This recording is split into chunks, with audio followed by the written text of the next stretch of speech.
biggest way to fuck up your life as a man is to start sitting there at home or wondering and worrying. I'm not happy. You know, I don't feel happy. How do I feel happy? Who the fuck said you ever should? Who told you in your infinite arrogance that you were ever designed or created by God to be happy ever? Since when is that owed to you?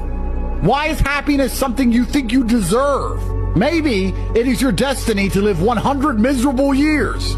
But this quest or idea of being happy, erase it from your brain. Blink and cure your mind. Change the software. You don't feel happy. You don't feel sad. You're either busy with things you need to do, or you've done enough to have a short respite before the next day. And your job is to become as important and capable and dangerous as possible.